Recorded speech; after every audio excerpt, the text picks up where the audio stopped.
O aming Ama na nasa langit, ang iyong mga salita ay napakahalaga sa buhay namin.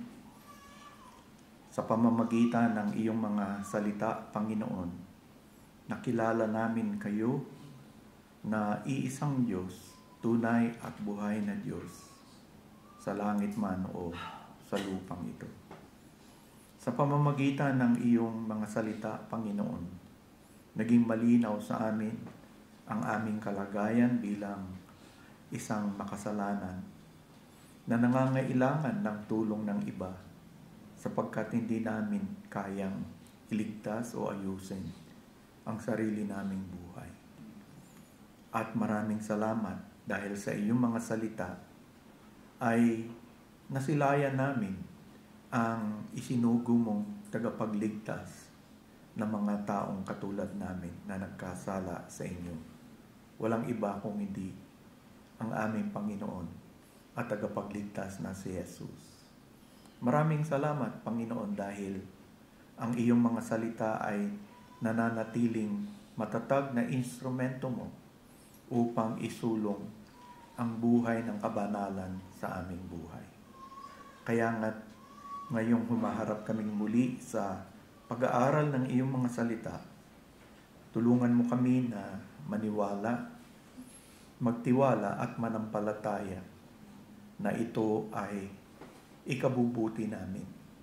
Na ito, Panginoon, mahirap man, minsan pakinggan, lalong-lalo na sundin, ay siya pa rin magsisilbing buhay sa amin sapagkat ang iyong mga salita, Panginoon, ay mananatili.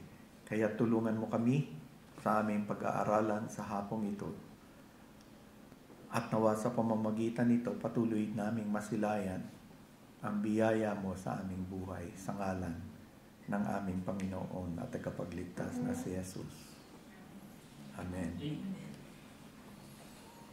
A few more weeks and TRBCC will end up its third year of existence. And hopefully sa biyaya ng Diyos, beginning its fourth year sa lugar na ito. And what I want to do for the opportunity that I have to bring to you God's Word is to lead your mind and heart to a kind of spiritual assessment of where we are now as a follower of Jesus Christ, which I normally do when the year is ending. And that will be the main subject of my preaching until our anniversary retreat on November 29. In our life journey in this world, kung tatanungin ko kayo, what do you think is one of the greatest threat to our perseverance in the faith? What do you consider to be the greatest threat sa ating perseverance in the faith? Kung ako po tatanungin bilang isang pastor, I believe that one of them is the issue of worldliness. You remember Paul in Romans 12 when he was calling us to dedicate our life to the Lord Jesus Christ. He included this issue there. He said in Romans 12, beginning verse 1 and moving to verse 2, sabi niya, I beseech you, therefore, brethren, by the mercies of God, that you present your bodies a living sacrifice, holy, acceptable to God, which is your reasonable service. And do not be conformed to this world, but be transformed by the renewing of your mind, that you may prove what is that good and acceptable and perfect will of God. The Apostle John also made a statement concerning commending to the Christians not to love the world. You remember in 1 John chapter 2, beginning verse 15, he said, "Do not love the world or the things in the world. If anyone loves the world, the love of the Father is not in him. For all that is in the world, the lust of the flesh, the lust of the eyes, and the pride of life, is not of the Father, but is of the world. And the world is passing away, and the lust of it. But he who does the will of God abides forever." Sabi nga ni Dr. Robert Gonzalez concerning 1 John 2:15, John uses the present tense, which could be interpreted as, stop doing something that you are doing. And that is, ano ba yung ginagawa mo? Ihinto mo yan. Ano yung pinapahinto niya? Stop loving the world. Or it may be a prohibition. Don't love the world. Don't become too attached to the world and the things of this world. Worldliness, or the love of the world, as John defines it, is fundamentally and primarily a heart attitude. At dahil siya ay isang heart attitude,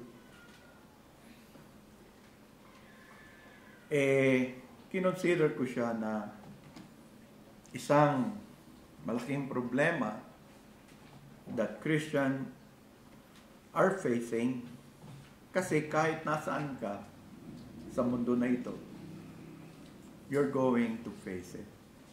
And many Christians who are destroying their lives have been because of worldliness. Based on these two apostles, this heart attitude can influence a true believer in Christ.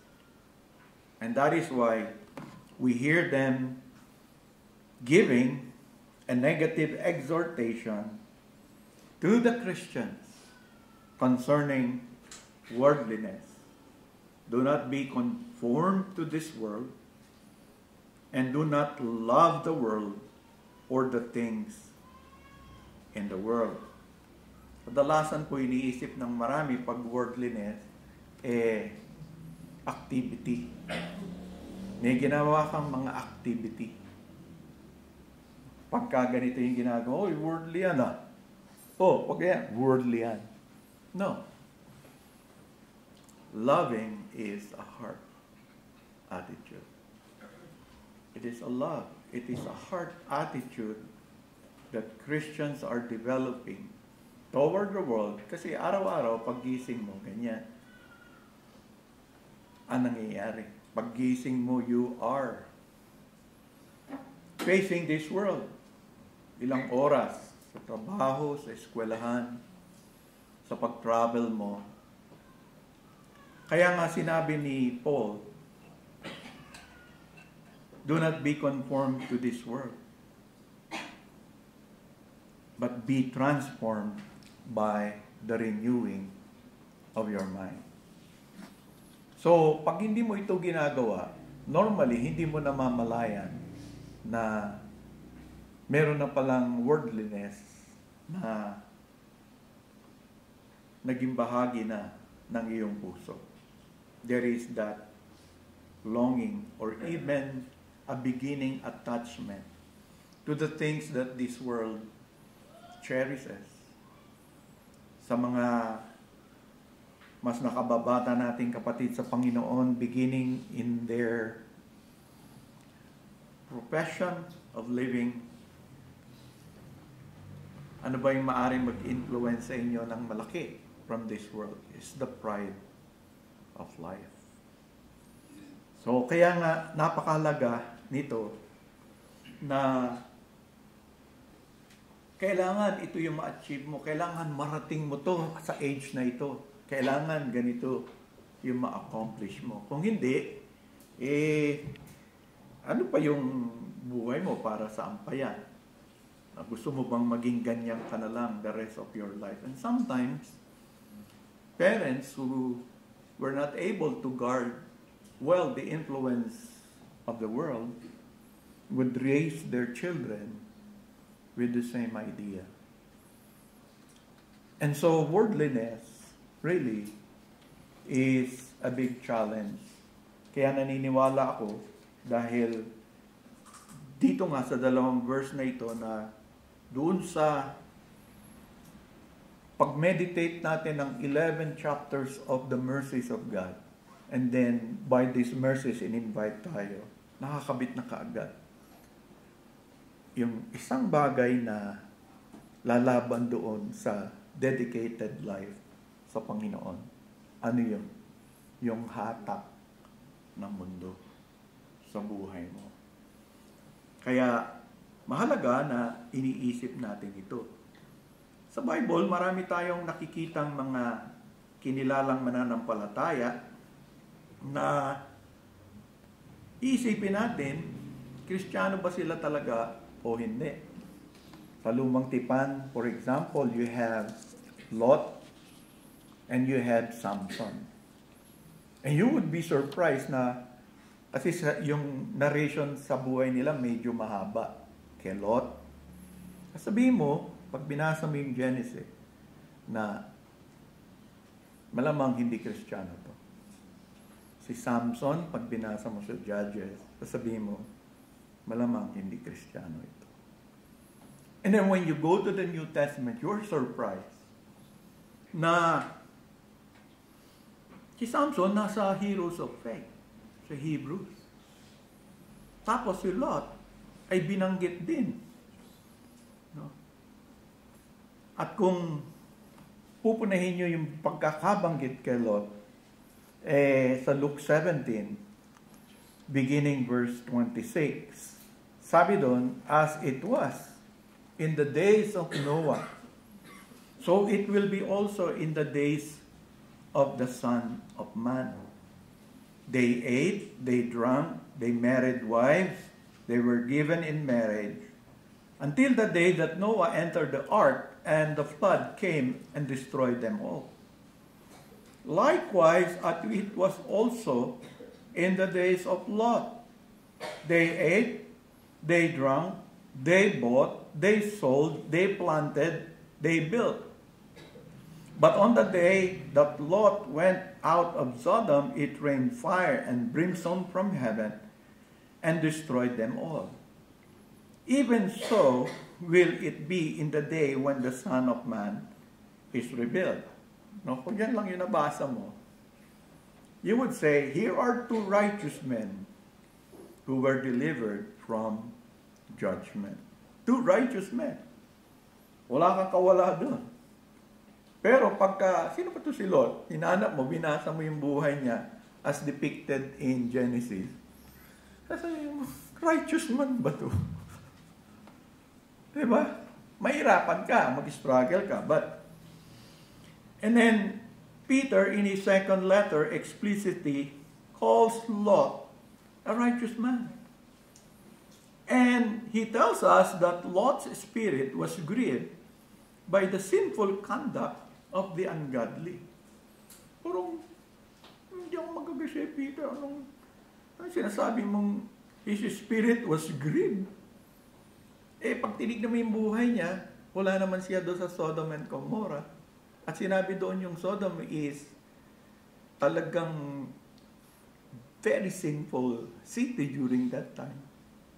And yet, we find Lot entering that city and even became a magistrate in that city. So sabi ni Peter in 2 Peter 2 verse 4, for if God did not spare the angels who sinned, but cast them down to hell and delivered them into chains of darkness to be received for judgment, and did not spare the ancient world but saved Noah, one of 8 people, a preacher of righteousness. Si Noah yun. A preacher of righteousness, bringing in the flood of the world of the ungodly, and turning the cities of Sodom and Gomorrah into ashes, condemned them to destruction, making them an example to those who afterward would live ungodly, and delivered righteous Lot.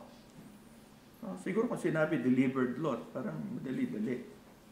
Pero righteous Lot, who was oppressed by the filthy conduct of the wicked. Na-oppress ba siya doon? In-offer nga niya yung dalawang daughter niya to be raped by crazy men. So, parang hindi yata consistent. Pero tinawag siya, delivered righteous Lot, who was oppressed by the filthy conduct of the wicked.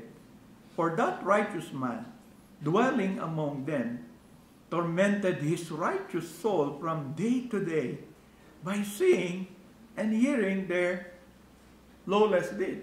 No, day to day, natutorment siya. Pag binasa mo yung Genesis, wala man ako nakita na tormented si Lot. Kayo, may naalala ba kayo?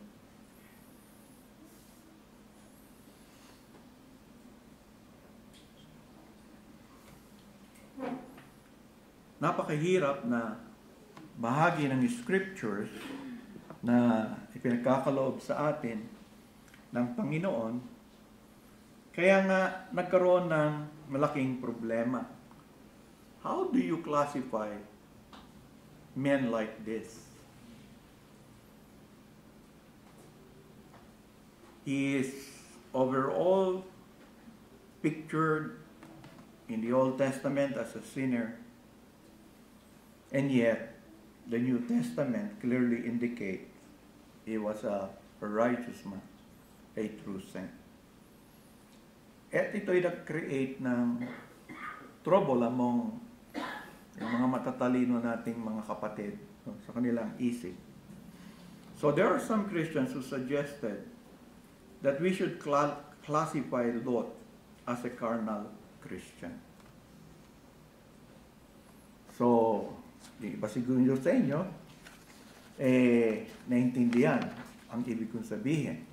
At normally, ang kino-quote nila ay yung 1 Corinthians 3. Beginning verse 1, sabi ni Pablo, "And I, brethren, could not speak to you as to spiritual people, but as to carnal, as to babes in Christ. I fed you with milk and not with solid food, but until now you were not able to receive it, and even now you are still not able. For you are still carnal. For where there are envy, strife, and divisions among you, are you not carnal and behaving like mere men? For when one says, I am of Paul, and another, I am of Apollos, are you not carnal?" So, base dito sa passage na ito, may mga nag-suggest na merong tinatawag na spiritual Christian at carnal Christian. Ang lakas niyan nung bata pa ako, nung nasa college ako, na mga first na encounter ko to, third year college ako sa engineering, lumabas yan. Kaya nga nakakagulo ko, yung carnal Christian na yan. No? Kasi nga, ang problema, kiniklaim ng isang tao, Kristiyano siya, pero pag tinignan mo yung buhay niya, wala siyang pagkakaiba sa kamunduhan ng ibang tao. Ang difference niya lang, maaaring nagsisimba siya, nagbabasa siya ng Bible, no? Uma-attend siya ng gathering ng Christian. But, pag inalis mo yun, walang natitirang Christian sa buhay niya. Kanyang pananalita, sa kanyang ugali. Kaso, tinanggap na, noong time ko kasi, usong-uso yung, paano ka maging Christian, tanggapin mo lang ang Panginoon. Yun yung time ko. Nung college ako. Easy believism. And so, yun po.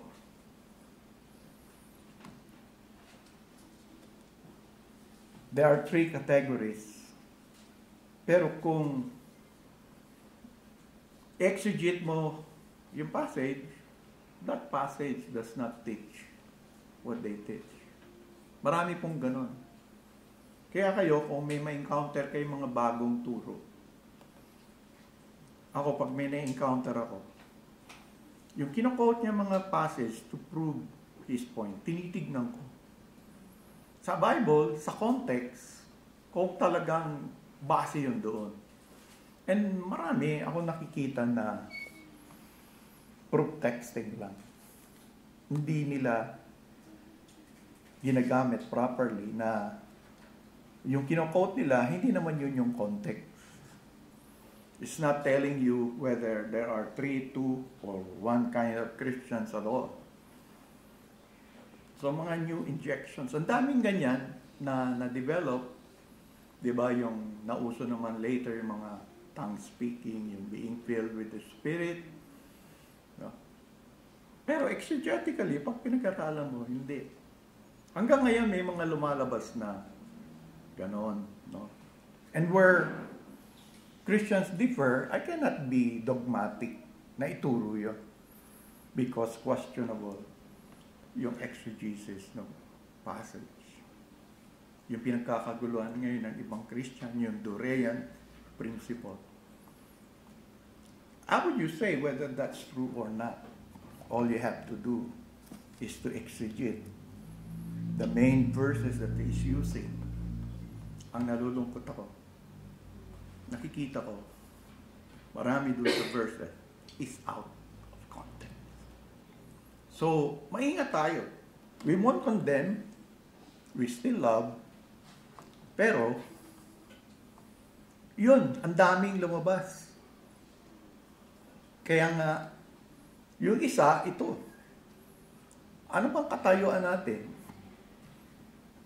Pero kung titignan natin, we must abide with what the Bible says. Ano man ang angal natin, sabi niya, New Testament, righteous, si Lot, believer si Lot. And that is not teaching about another category of Christian. But he is a Christian that has been overcome by the pressures of the world. In other words, pwedeng mangyari sa akin, pwedeng mangyari sa inyo. Pero hindi ibig sabihin, naging member tayo ng carnal Christian. Kaya nga, yung ibang reform, medyo matapang statement. Pag naniniwala ka doon, heresy daw yung pinaniniwalaan mo. So, well, may ingat tayo sa mga biglang magsasalita ng ganon. No? Kaya marami nagtatanong sa akin doon sa Dorean na yan. No? Sinasabi ko, all you have to do is to exegete the passage that he claimed. At sinasabi ko kagad, you would see some of them. Hindi lang isa. It's out of context. Nung sinulat yun, hindi yun yung issue doon. So, hindi mo pwedeng basta gamitin. No? Kasi wala naman sa isip nila Pablo o nung time nila Jesus. Yung bang pag nag-sponsor ka ng camp, ba't mo pinababayaran? Pero may mga gumawa ng masakit sa puso ba? May mga gumagawa nun, binibenta daw yung gospel. So, wag po natin gagawin kaagad yun. Kahit ako po, hindi ko sasabihin totally mali sila. But I would not make judgment. Pero kaso nga, nalulungkot ako may ganun. Nag-judge kaagad na yung mga nag-i-sponsor. Dapat daw, pag nag-i-sponsor ka ng camp or what, libre. Pag nagpabayad ka, binibenta mo yung gospel. Sa akin, sobra yatang statement yun. No? Pinag-aralan kaya mabuti. So, ganun po ang nangyayari. Dahil may mga bagong lumalabas, iba yung magiging view natin. Sinasabi ko to para hindi tayo maging judgmental kagad. Na porke iba yung iba, Hindi kasi Reformed Baptist yung mga yan. What do you mean by that? Are you belittling, insulting them, or what? So, hinay-hinay, pero wag natin kagad din isusubok kung may mga questionable exegetical practices yun. Kaya pagka ganon, I can never be dogmatic. Kaya hindi ko rin intention na ituro yun dito sa ating church, yung mga ganun, yung carnal Christian, sabi ng iba, heresy. But we go sometimes to answer that question. How would you consider this man called Lot?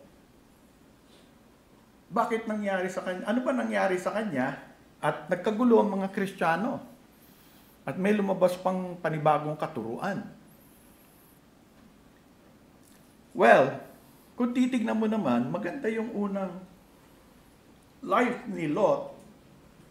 Kung maalala ang iba sa inyo, nung kausapin ng Panginoon si Abraham, kasi pamangkin niya yan na ang pangako ng Diyos kay Abraham, the world will be blessed through him. No? Kaya po kayo, nadidigay ako.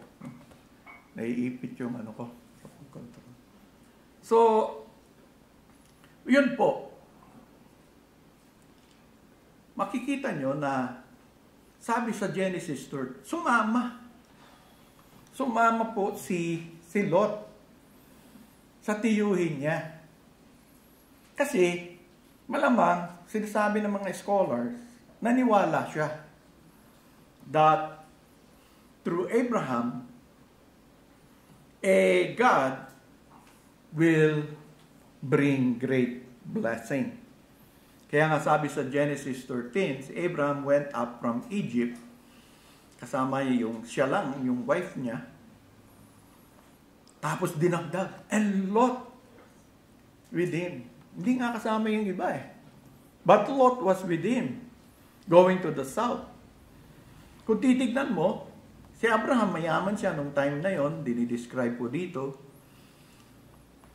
Nag-journey siya up to Bethel, nagtayo siya ng tent dyan, between Bethel and Ai, and then placed an altar, which he had made there. And he called on the name of the Lord. Pagdating mo sa verse 5, Lot also.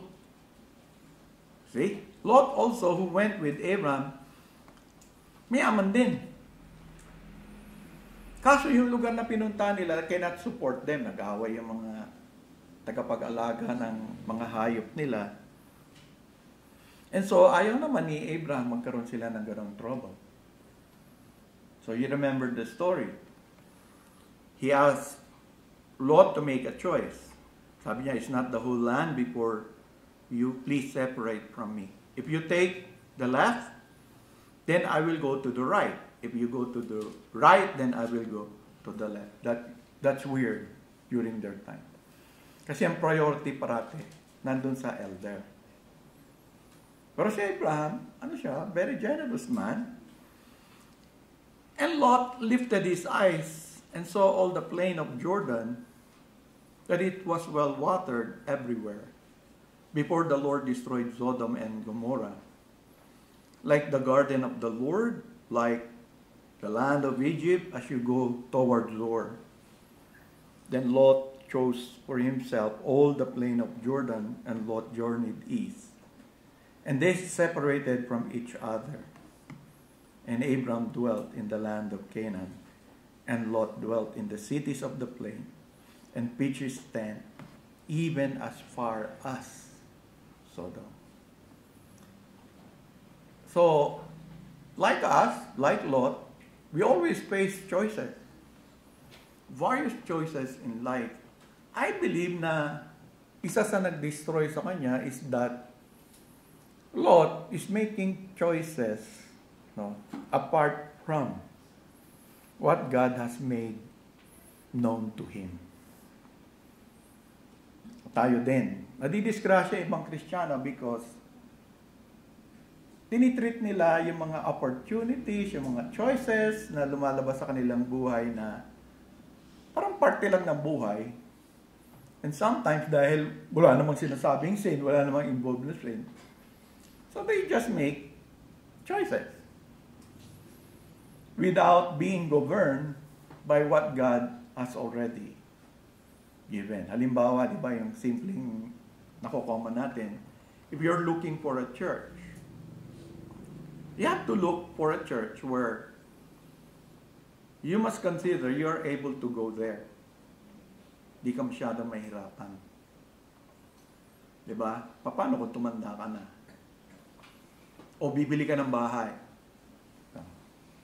So, kung particular ka pa sa church, which you should be, right? A church that could help you grow in the Lord. So, iniisip mo dapat lahat yon. Kasi, mahalaga yun sa Panginoon. At sabi ng Panginoon, mahalaga din yun sa buhay mo. Kaya iniisip ko rin, pagtanda ko, kung bigyan ka ng mahabang buhay ng Panginoon, sabi ng doktor ko, kakahantungan ko daw wheelchair because of my lumbar spondylosis. So nararamdaman ko nga, lumilipas ang taon, umihina ng gusto yung lumbar ko. Kaya, undivided ako. Gusto ko pa bang humaba buhay ko? Hindi. No? Nakakaya mag-wheelchair. No? So, siyempre, kung malayo yung bahay mo,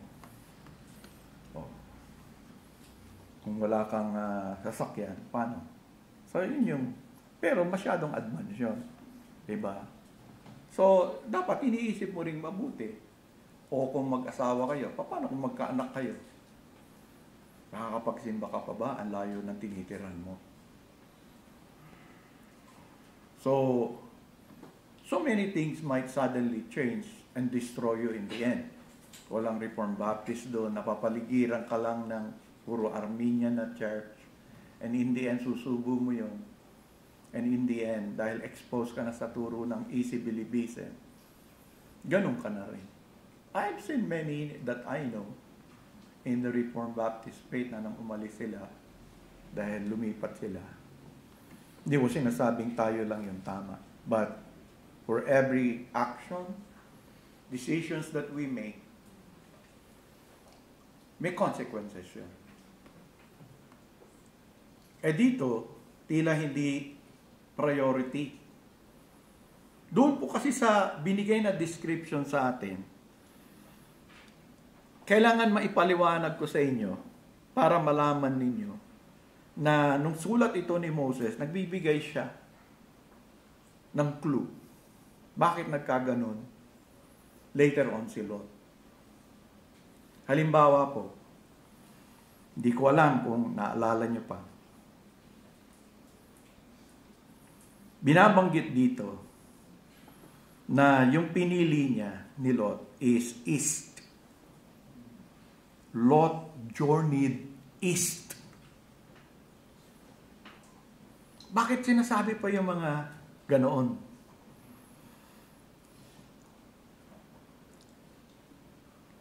Kasi nga po, may ibig sabihin nun.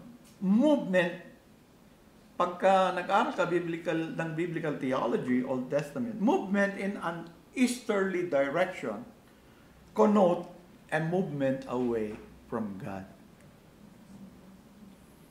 From God's presence, from God's blessing. Diba? Maalala nyo kagad. Ano yon? Sila Adam and Eve. Adam and Eve,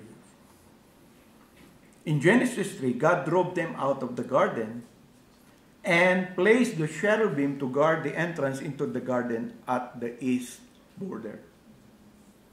Presence ng Lord, pinaalis sila doon. He drove the man out. He placed cherubim at the east of the Garden of Eden and a flaming sword which turned every way to guard the way to the tree of life. See Cain.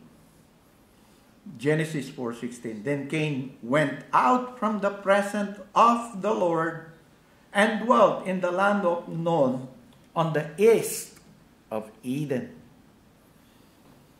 in Genesis 11.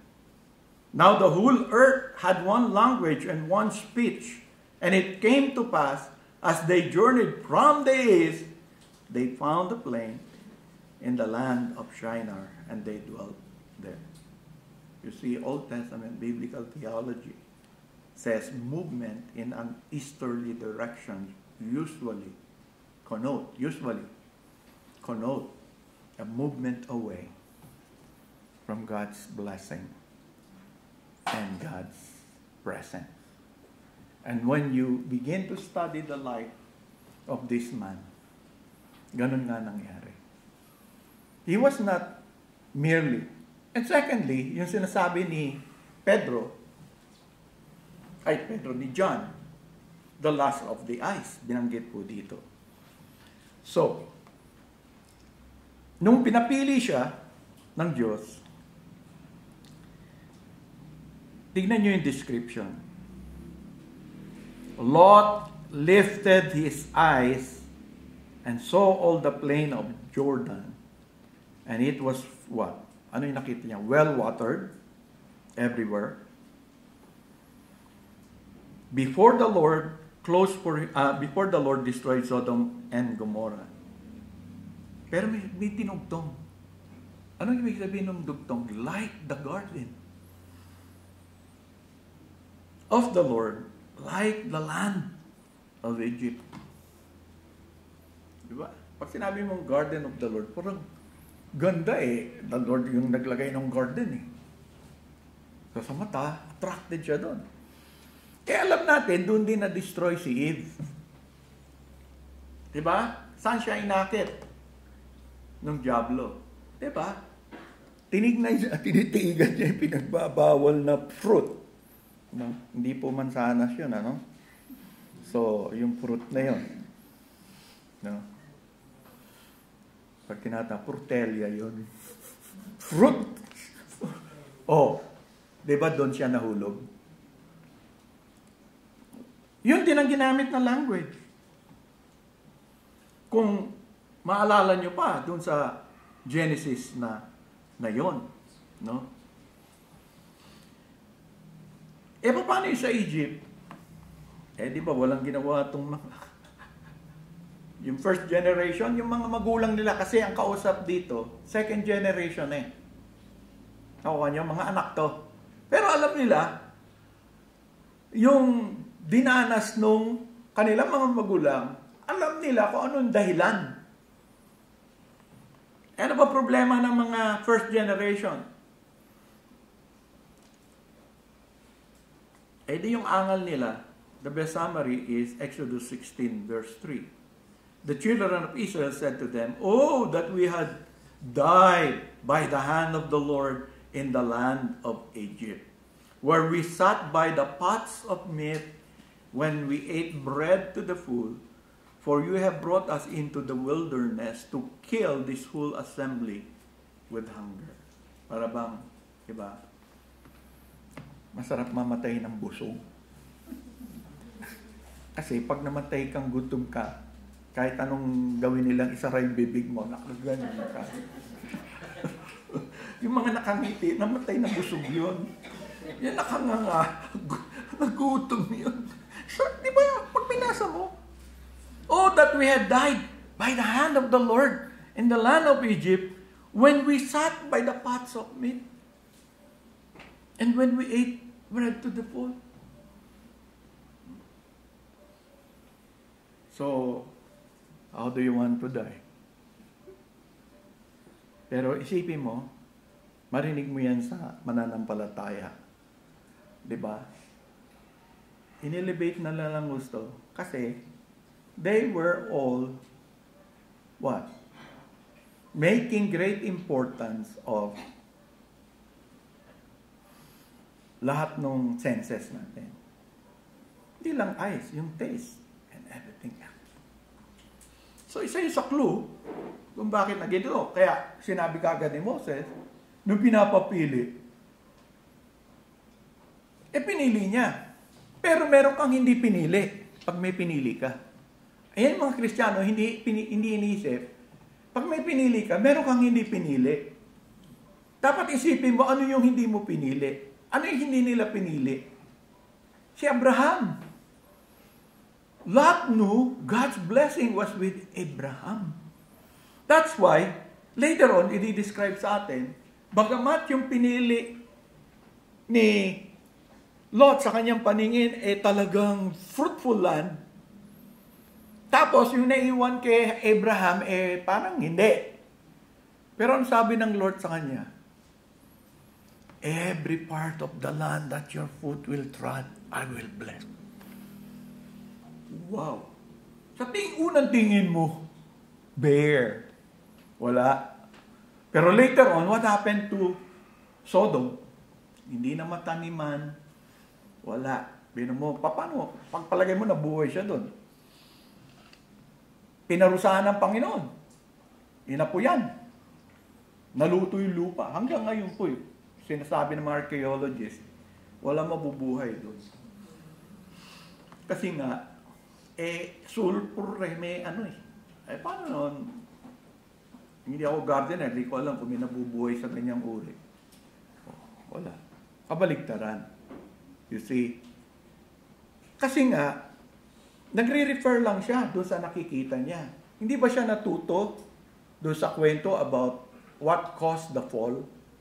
Hindi ba siya natuto what caused yung kanilang mga magulang to be punished by the Lord? Ito na nga yun. Tapos inuulit niya pa. And yet we Christians do the same even today. Hindi tayo talaga madali matuto. Kaya nga dapat talaga nananalangin ka. Kinikilala mo yung iyong sarili. Kaya sa ating panalangin, no matter how long you are, kasama niya, yun yung blessing . Alam niya, kaya nga siya sumama nung una . Ba't siya sasama kay, mayaman din naman siya. Tapos pagdating dito, yun ang naging basihan niya. So worldliness starts with that. Unti-unti, ano yung minamahal mo? Later, yung pride of life. Diba? Providentially, tinulungan si Lot ng Panginoon. Alala niyo doon sa kwento? Ano nangyari sa kanya? Kakalapit niya, chapter 14, nabasa na natin, nasa loob na siya. Kasi nilusob yun ng mga masasamang elemento. At kasama si Lot na nakidnap. Tama? Kung naalala nyo. I assume kasi matatagal na kayong Kristiyano . Pag hindi nyo ako naintindihan, sabihin nyo lang, papaintindi ko. Hindi naman ako magagalit sa inyo. No? So, sabi nga ni Randy kanina, pinagpe-pray niya, mahalin niya. Ganon din ako. Kahit hindi alam istorya ni Lot. Di ba? Kinidnap siya. What do you see? It's a providence ng Diyos. Sino nagligtas sa kanya? Tapos kinuwento sa atin, ilan lang ang kasama ni Abraham laban dun sa dalawang pinuno, dasang katerba. Nung malaman ni Abraham, ayan si Abraham, nabawi, hindi lang siya, kundi yung mga tao. Yung mga tao, nagre-rejoice sila. Dapat maging masaya si Pero later on, alam mo ba, pinili pa rin ni Lot, hindi maalis sa kanya, nagkaroon na siya ng attachment doon sa mga bagay-bagay doon.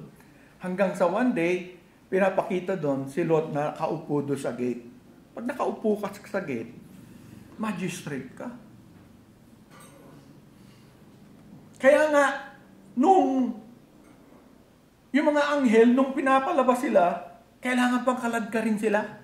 Pati asawa niya. Ano yung pinapakita sa atin? The things of the world has overtaken their soul. Parang ayaw niya nang mawala yon. Ano ba ipagpapalit mo? Hindi ka nakakapag-Lord, dito na ako nakapagpatayo ng bahay, layo-layo ng church. So, may internet na mag-internet na ako. Alam mo, sa internet, nanonood lang tayo dyan eh. Diba? Kaya nga mahirap mag-worship sa na internet lang. Kasi para ka lang nanonood dun eh. Nabibiyayaan ka rin kasi kung seryoso ka, napapakinggan mo yung salita ng Diyos, siniseryoso mo. Pero yung worship dun, hindi ko alam kung how God will judge it. I cannot say to you. Hindi ko alam. Katulad din niya na minsan may lalapit sa akin. Namatay na tao. Pastor, ano sa palagay mo? Christian ba talaga si ano? Ganyan. Diba? Sinasabi ko. Sabi sa Bible, simple lang. After death, judgment. Mag-judge ang Diyos. Kaya ganun ako sumagot. No, totoo yun. Patay na siya. Bahala na ang Diyos sa kanya. Kinuha na ng Diyos yan. Ayaw ko makialam. Sabihin, nag-suicide, pastor. Ang nag-suicide bang Christian sa langit pupunta? Hindi. Diba? Kahit theologically, I'll just stick to what justification means. Kung totoo sa buhay niya, yung sinasabing justification, ay di sa langit yun. Diba? Pero hindi ko sinasagot yung gano'n. Patay na siya. Bahala ang Panginoon. Sabi doon, after judgment, huwag ako makialam. Judgment ng Panginoon na yun.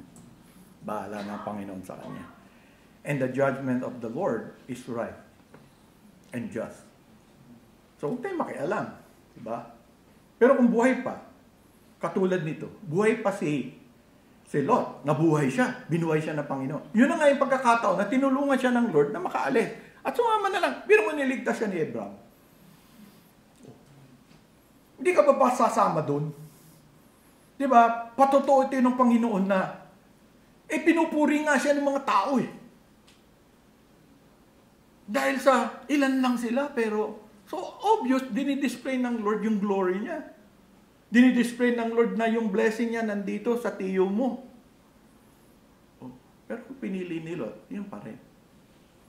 So that is what worldliness does. It hooks you, your heart, to the things of the world. But in the end, he lost all of it. Di ba? Why? Ano man ang investment niya ginawa, dinestroy ng Lord ang Sodom eh. Doon na siya nag-pitch ng tent. Dati nasa labas, palapit siya ng palapit. Niligtas na siya ng providensya ng Panginoon, dinisay niya pa rin bumalik. Yung asawa niya, kinakaladkad sila nung mga messengers ng Panginoon. Lumbingon yung asawa niya. Kasi nga, the heart is attached. And so that is the central message I want to warn you of, brethren. Worldliness is not merely doing this or doing that. Umiinom ka ng ilang percent yan. No? 17% yung iniinom mo. Worldly na yan. Pumasok ka. Ba't ka pumasok dyan? Dami namang restaurant. May bar yan. Iinuman dyan. No? May mga sasayaw-sayaw pa dyan. No? Worldly ka talaga. Hindi po ganun ang worldly. It's the heart. Where the heart is attached. Kaya nga, kahit anong gawin, nihila na sila. Hindi pa. So worldliness is a great danger for you and for me because of what it will do to your heart that should be dedicated wholly to the Lord. At winawarn tayo na we must give room to that teaching in Scripture. Don't label it, but there is a teaching that you would have a worldly heart and yet be a Christian. Ay, di magaling. Pwede pala yung I live in two worlds, no? Medyo worldly. Spiritual. Delikado po yan. Hindi po yan ang turo ng Scripture. But, doon lang, gusto ko lang i-focus muna yung attention nyo dyan sa hapon na ito and later on. Dahil may 2 Sundays pa ako. We'll move towards seeing more what it teaches. But, ang gusto ko lang maintindihan nyo na mag-stick sa puso't nyo, worldliness is a heart attitude. And if you will not guard your heart, it will surely conquer you. Kaya nga sinasabi ni Paul, wag yun. See, yung sinabi ni John, dalawang bagay nangyari kay Lot. Yung lust of the eye and the pride of life. Nagkaroon siya ng longing, siguro, desire. Tagapag-alaga lang ako ng goat, doon sa magistrate. Nag-improve talaga yung buhay niya. And that is sometimes what the world wants you, to attract your heart. Na at the cost of what? Pag may tinanggap ka, meron kang hindi tinanggap. O kaya kung meron kang tinanggap, meron kang inalis. Ano ba yun? That is what, huwag ka lang titingin doon sa positive. Because pagka nakakabit na yung puso mo, pag na-hook na yung puso mo, napakahirap kang maalis doon.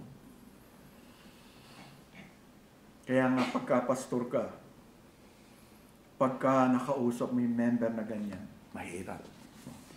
Diba? Lalo na kung trabaho. No? Magpalit ka kaya ng trabaho kasi it's taking toll sa family mo, taking toll sa pagiging church member mo.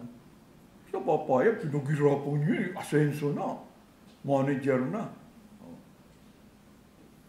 Mahirapan ka, kaya sabihin mo na di-destroy yung mga anak mo, yung asawa mo, panay complain. Some Christian will just transfer to another church who doesn't care at all. Lilipat lang, dami namang ibang church yan, di lang naman Reformed Baptist ang Christian. So, magkakaroon na sila ng ganong reasoning. Bakit? They attach na yung heart to something else. So, yung priority nila, gugulo. Kaya nga, ano yung mahalaga sa inyo ngayon? Ano yung nai-enjoy nyo ngayon as a Christian? Diba? Halimbawa, do you enjoy the company of God's people? Does God's people around you causes you to grow now? Huwag mo muna isipin yung later on. Kasi kung di rin sila magiging pagbantay, balang araw, baka tayo din ay nag-aaway-away. Diba? What we are today, no? And what we will be, always connected how obedient we are to God. Kasi the moment na we become disobedient, the moment we change our priorities with the things of this world, wala na. Kaya nga, sana po mga kapatid, tandaan nyo how deadly worldliness is. Worldliness is not about whether you are practicing this or practicing that. Worldliness is the attempt of the devil to win your heart towards the world and the things of this world. Ano yun? Di ba ina-identify nga ni John?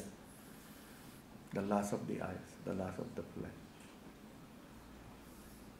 the pride of life. And may God help us, because it is a silent, a very, very silent enemy. And yet it has penetrated even the home of many Christians. And even the churches. The churches who would like to look attractive, like the world as attractive. Bakit nag-iba? Mag-worship tayo. May mga gumaganong mga ilaw, nagagalawan. No? Pagkanta natin ano ba? Saan galing yun? Tanungin ko kayo. Diba? It is from the world. View of what attracts, what entertains.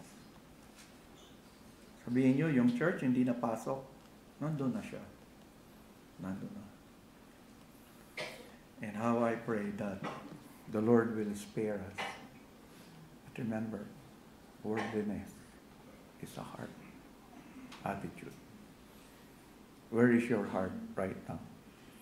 Is it remaining to be 100% dedicated, as Romans 12 says? Or a bit of it has been conformed to this word. Tayo po'y manalangin. Panginoon, kinikilala po namin ang katotohanan how deadly worldliness is. An instrument being used by Satan to destroy Christians, to destroy even churches. And may you help us, Lord, not forget that worldliness is not about whether one is doing this or doing that, or having this and having that. That our people here will remember it is a way to influence our heart by the things of this world, by what this world glories itself.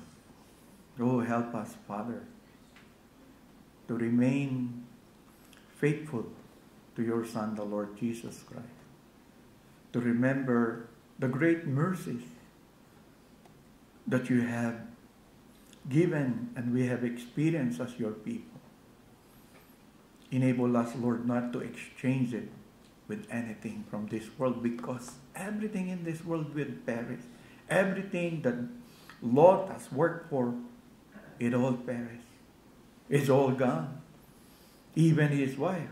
And later on, even his own 2 children, whom he offered to be raped, is the one that raped him one day. How sad, how broken life became. And yet, Lord, we also learn never to judge any brother or sister who have fallen under this influence of the world, but instead of judging, help us, Lord, to win that brother back or sister back to you. To remember to pray and pray. Not only for ourselves, but for our dear brothers and sisters who may have been affected by this world's influence. We thank you, Lord, for the reminder, simple truth that we need, simple truth that should be enough to warn us of the great danger, because it changes something in the heart of each one of us. Thank you for this day that you have given to us. Thank you, Lord, for your words. And may you preserve those words in our lives and write them upon our hearts. In Jesus Christ's name. Amen.